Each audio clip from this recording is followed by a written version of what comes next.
And in the past, it's always the U.S., doing or engage the public attribution to other countries, including China. So you mentioned the U.S. advantage in this attributions because that the U.S. monopolized a lot of the critical internet infrastructures that other countries, including China, do not have.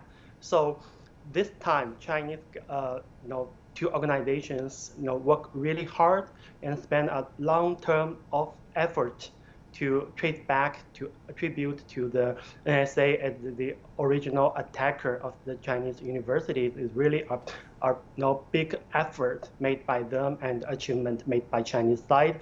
And I believe the reasons there are two reasons. First, the government highly, paid their, advantage concerns to the cybersecurity in the past years. The Chinese government did invest a lot in these areas. And secondly, the companies and the tech community do pay attention to the public attributions. So they invest a lot and continuously accumulate a lot of the knowledges to this field. So that's the reason why they can find out the top APT groups like the NSA. The US publicly named China as their top adversaries in cyberspace by their national cybersecurity document. So the cyber-related organizations like the NSA Cyber Command do put China as their major target. In the past years, the US DoD invested a lot of monies in to raise their cyber troops, and also they work together with a lot of the countries around China, like Japan, like South Korea.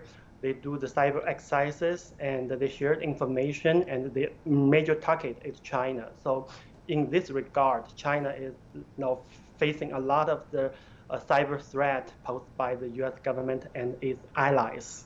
There are a lot of the consequences by the United States and especially the NSA and Cyber Command offensive cyber operations. There are at least three of them I think is most serious. The one is militarization of the cyberspace. So the US set the example to establish a cyber command in first in the world. So the other countries all learned from that. So to establish the cyber armies. So that is launched a wave of the establish our cyber command in all over the world. According to statistics, there are at least 100 countries now do have the cyber command. So that is the our militarization of the cyberspace. And secondly, I believe that the US behavior, especially the offensive cyber operations, do have the challenge the stability of the cyberspace, because there are a lot of the cyber conflict like this time, and also recent years, the NSA, the Cyber Command, do have a lot of cyber offensive operations all over the world. Do the massive cyber surveillance. It caused a lot of the conflict with China, with Russia, and with even their allies like Germany, like their European countries.